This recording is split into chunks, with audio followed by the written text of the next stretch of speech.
Students, welcome to BSS mathematics classes. तो आज मैं लाया हूं आपके सामने एक 11th क्लास के एक बहुत ही इंपॉर्टेंट और इंटरेस्टिंग चैप्टर जिसका नाम है सेट थ्योरी। तो स्टूडेंट्स, आज मैं आपको इस चैप्टर का इंट्रोडक्शन देने वाला हूं। तो चलिए, इससे पहले मैं आपको बता दूं कि ये जो चैप्टर है 10th क्लास के बाद जब बच्चा 11th क्लास में आता है उसके सामने सबसे पहला चैप्टर यही होता है जिसका नाम ये जो है सेट थ्योरी है। इस सेट थ्योरी में, क्योंकि ये सारे चैप्टर्स जो अब तक स्टूडेंट पढ़ते हैं उससे थोड़ा सा अलग होता है, इसलिए इसको समझने के लिए थोड़ी सी प्रॉब्लम फेस करनी पड़ती है। लेकिन मैं आपको इसको एक इंटरेस्टिंग वे में और आसान तरीके से समझाने की कोशिश करूंगा जिससे आपको ये बहुत ही आसान तरीके से समझ में आ जाएगा। तो सबसे पहले हम इस सेट के बारे में जान लेते हैं कि सेट होता क्या है। सेट एक well defined collection of object होता है। जैसे कोई भी अगर ऑब्जेक्ट है, मान लीजिए कि हमारी क्लास में कोई बच्चा है जिसकी क्लास में बॉयज और गर्ल्स दोनों पढ़ रहे हैं, तो अगर हम बात करें कि बॉयज की केवल कि किसी क्लास में बॉयज कितने हैं, तो ये बॉयज का जो कलेक्शन होगा वो क्या हो गया, एक सेट हो गया, क्योंकि प्रॉपर्ली हमने बोल दिया कि हमारे उसमें हमें एक बॉयज का कलेक्शन चाहिए, तो वो क्या हो गया, एक बॉयज का सेट हो गया। अगर हम ऐसी बात करें कि गर्ल्स के लिए, गर्ल्स ऑफ 7th क्लास, तो 7th क्लास की गर्ल्स की होगी, वो हो गया कलेक्शन किसी उसका। तो जैसे ही अब इन सेट के बारे में आता है रिप्रेजेंटेशन, तो इनका रिप्रेजेंटेशन कैसे बनते हैं, दो तरह का इसका सेट का रिप्रेजेंटेशन होता है। सबसे पहले हम इसके बारे में लिख लेते हैं। आज का जो हमारा टॉपिक होगा वो होगा सेट्स एंड देयर रिप्रेजेंटेशन।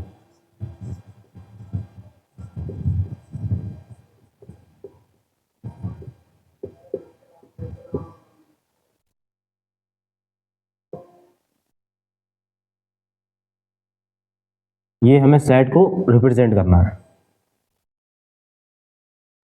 तो स्टूडेंट, सेट को रिप्रेजेंट करने के दो मेथड होते हैं। एक तो होता है रोस्टर या टेबुलर फॉर्म और दूसरा होगा सेट बिल्डर फॉर्म। तो पहला जो हमारा रिप्रेजेंटेशन होता है वो होता है रोस्टर फॉर्म।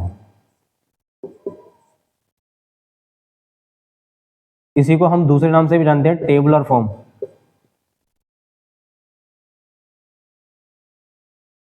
और एक और टॉपिक एक दूसरा रिप्रेजेंटेशन होता है सेट बिल्डर फॉर्म, जिसमें हमें एक थ्योरेटिकल फॉर्म में हमें लिखना होता है इसको।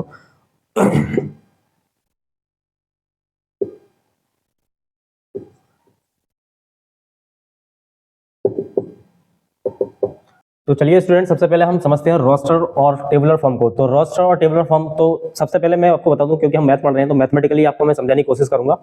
जैसे कि अगर हम कोई नंबर ले रहे हैं, नंबर क्या है, नंबर है, बोल रहे हैं मैं कि कोई नंबर है जो कि 10 से छोटे हो और इवन नंबर हो। 10 से छोटे इवन नंबर, तो 10 से छोटे इवन नंबर कौन कौन से होंगे, जैसे 2 हो गया, 4, 6, 8 और 10 हम इसमें लेंगे नहीं क्योंकि हमने 10 से छोटे की बात करी है। Number less than 10 and even number, तो ये क्या हो गया, हमारे 3 नंबर हो गए। अब इसको रिप्रेजेंट करने के लिए हम कर्ली ब्रैकेट का यूज करेंगे और ये इसको कॉमा, इनको सेपरेट करेंगे कॉमा से। तो ये 2, 4, 6, 8, 2, 4, 6, 8, इसको रिप्रेजेंट करने के लिए हमें बाहर को जब इसको रिप्रेजेंट करें तो हम इसको कैपिटल लेटर से रिप्रेजेंट करेंगे। जैसे ये क्या हो जाएगा, अगर मैं बोल दूं कि ये हमारा क्या हो गया, पी सेट हो गया, तो P set is equal to क्या हो गया, 2, 4, 6, 8।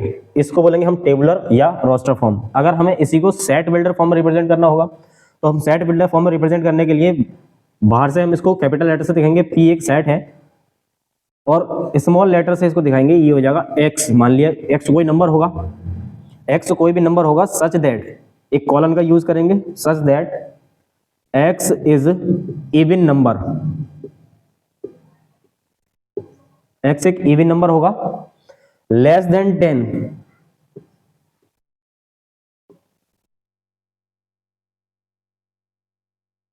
X is even number less than 10। हम इसको और क्लियरली अगर बोलें तो यहां बोल सकते हैं कि x is a even natural number, x is a even natural number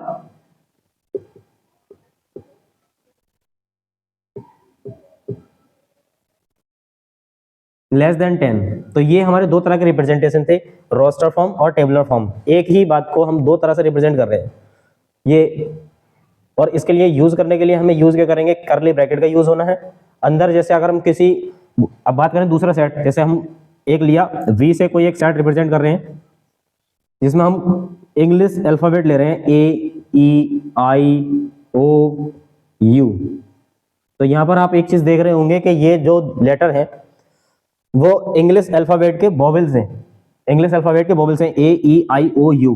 तो इनको जब हम सेट के अंदर रिप्रेजेंट करेंगे तो वो हमारे स्मॉल लेटर से रिप्रेजेंट होंगे, और बाहर रिप्रेजेंट करेंगे तो इसको ये कैपिटल लेटर से रिप्रेजेंट होंगे। कर्ली ब्रैकेट का यूज होता है और अगर हम इसी को सेट बिल्डर फॉर्म में रिप्रेजेंट करना चाहें तो इसको सेट बिल्डर फॉर्म में रिप्रेजेंट कैसे करेंगे, v is equal to x such that x is vowel of English alphabet.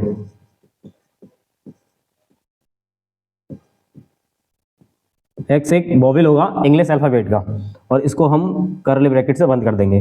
तो ये वाला सेट भी हमने सेट बिल्डर फॉर्म और रोस्टर फॉर्म यानी टेबुलर फॉर्म में रिप्रेजेंट करके आपको बताया।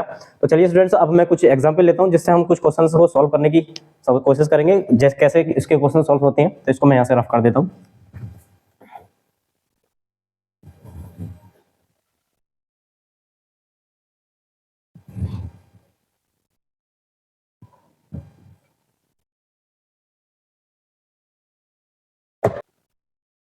हाँ, तो स्टूडेंट्स ये रहे हमारे दो क्वेश्चन। चलिए देखते हैं इन क्वेश्चंस को कैसे करना है। पहला क्वेश्चन का है, write the solution set of equation x square plus x minus 2 is equal to 0 in roster as well as set builder form. इस क्वेश्चन के सॉल्यूशन को हमें सेट बिल्डर और रोस्टर फॉर्म दोनों में लिखना है। तो सबसे पहले हम इसकी इक्वेशन उठाएंगे और इसके सॉल्यूशन निकालेंगे। यानी कि पहला क्वेश्चन क्या, पहला इक्वेशन दी है हमें x square plus x minus 2 is equal to 0। तो ये एक क्वाड्रेटिक इक्वेशन है। इसको सॉल्व करने के लिए हमें सबसे पहले क्या करना होगा, कांस्टेंट टर्म का एक्स स्क्वायर के कोफिशिएंट से मल्टीप्लाई करेंगे और उसके फैक्टर करके माइनस करने पर एक्स का कोफिशिएंट आना चाहिए। यहाँ पर क्या है 2 1 जा 2 यानी कि माइनस के 2 के फैक्टर करेंगे हम और सब्ट्रैक्ट करने पर क्या आना चाहिए, एक्स आना चाहिए। तो ये इसका फैक्टर हो जाएंगे हमारे x square plus 2 minus 1 x minus 2 is equal to 0। ये क्वाड्रेटिक इक्वेशन बनी और इसको हम सॉल्व करते हैं। 2x minus x minus 2 is equal to 0। x यहाँ से कॉमन लेंगे, ये हो जाएगा x प्लस 2 और यहाँ से माइनस 1 कॉमन लेंगे, ये हो जाएगा x plus 2 is equal to 0। x plus 2 x minus 1 is equal to 0। यहाँ से जब हम x प्लस 2 अगर 0 रख एक इक्वल करेंगे तो यहाँ से x की वैल्यू आ जाएगी 1 माइनस 2 और जब x माइनस 1 को 0 को इक्वल करेंगे तो ये हो जाएगा x is equal two plus 1। तो यहाँ से हमें x इस इक्वेशन के दो सॉल्यूशन मिले। जब हम इसको रिप्रेजेंट करेंगे सेट बिल्डर फॉर्म में या फिर रोस्टर फॉर्म में, तो सबसे पहले हम इसको रोस्टर या टेबुलर फॉर्म में रिप्रेजेंट करते हैं। तो रोस्टर फॉर्म में क्या होगा,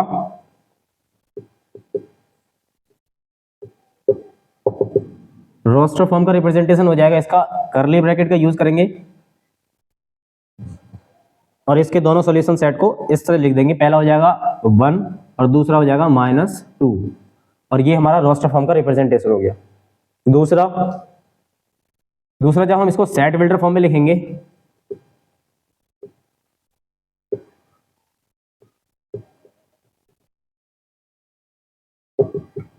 तो सेट बिल्डर फॉर्म का रिप्रेजेंटेशन होगा हमारा, कर्ली ब्रैकेट यूज करेंगे, ये हो जाएगा x such that x is solution set of equation x square plus x minus 2 is equal to 0। ये हो गया हमारा रोस्टर फॉर्म में और ये हो गया हमारा सेट बिल्डर फॉर्म में। इस क्वेश्चन के दोनों रिप्रेजेंटेशन हमने करके दिखा दिए। चलिए दूसरा क्वेश्चन देखते हैं। इसमें कहा है, write the solution set x such that x is a positive integer and x square is less than 40 in roster form. देखिए ये जो सॉल्यूशंस हमें, ये जो सेट हमें दिया है, ये हमें सेट बिल्डर फॉर्म में दिया गया है, सेट बिल्डर फॉर्म में, और हमें इसको किस में करना है, रोस्टर फॉर्म में बना के देना है। तो सबसे पहले हमें पता होना चाहिए कि x क्या है, x is positive integer, x positive integer है। तो पॉजिटिव इंटीजर कौन कौन से होते हैं, तो सबसे पहले मैं यहाँ पर लिख के बता दे रहा हूँ। जैसे इंटीजर को हम i से रिप्रेजेंट करते हैं और वो भी हमें किस में चाहिए, x पॉजिटिव इंटीजर में चाहिए। तो ये कौन कौन से नंबर्स होंगे, 1 होगा, 2 होगा, 3 4 5 6 7 और ये इस तरह से आगे तक चलते जाएंगे। तो इसके लिए हमें क्या करना है, x वो नंबर लेने हैं जिनके पॉजिटिव इंटीजर हमें वहां तक लेने हैं जिसका स्क्वायर 40 से कम रहे। जैसे 1 का होल स्क्वायर करेंगे हम, तो 1 का होल स्क्वायर कितना आएगा 1, 2 का करेंगे 2 2 जा 4, 3 का 3 3 जा 9, 4 का 4 4 जा 16, 5 का 5 5 जा 25, 6 का जब होल स्क्वायर करेंगे 6 6 जा 36 और 36 भी 40 से लेस देन है। और जब 7 का होल स्क्वायर करेंगे तो 7 7 जा हो जाएगा हमारा 49 और 49 हमारा 40 से बड़ा हो गया। लेकिन हमें कितना लेना है, हमें लेना है x square is less than 40, 40 से कम।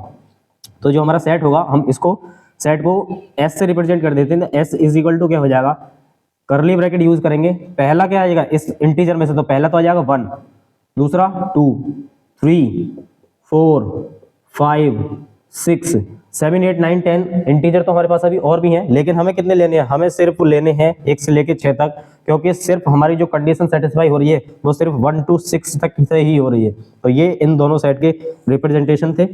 ये हमारा इसका रोस्टर फॉर्म में रिप्रेजेंटेशन हो गया। तो उम्मीद करता हूँ स्टूडेंट्स आपको ये क्वेश्चन से समझ आ गया होगा। चलिए एक क्वेश्चन और लेते हैं जिसमें हमें सेट बिल्डर फॉर्म में बनाना होगा और रोस्टर फॉर्म में दिया होगा। स्टूडेंट्स ये है हमारा नेक्स्ट क्वेश्चन। इसमें हमसे कहा है write the set A. Set में क्या है 1, 4, 9, 16, 25 dot dot dot in set builder form.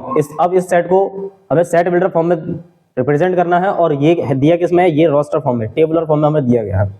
तो इसको करेंगे कैसे, अगर यहाँ पर हम ध्यान से देखें तो ये जो नंबर है, पहला नंबर है 1, दूसरा 4, 9, 16, 25, ये हमें नेचुरल नंबर्स के स्क्वायर्स दिख रहे हैं। जैसे पहला 1 जो है वो 1 का होल स्क्वायर, 4 2 का होल स्क्वायर, 9 3 का होल स्क्वायर, 16 4 का होल स्क्वायर और 25 5 का होल स्क्वायर, और आगे तक ऐसे इसके आगे आगे चलते जा रहे हैं। यानी कि ये जो नंबर्स हैं ये हमें स्क्वायर्स में दिए हैं। तो इसको रिप्रेजेंट करने के लिए हमें सबसे पहले करना क्या होगा, एक सेट मान लेंगे, क्योंकि ये ए है तो ए एक सेट है। अगर हम इन नंबर को x माने इसके रिप्रेजेंटेशन को, तो x सच दैट, यहां कॉलन का यूज करेंगे, x such that x is square of number, square of natural number.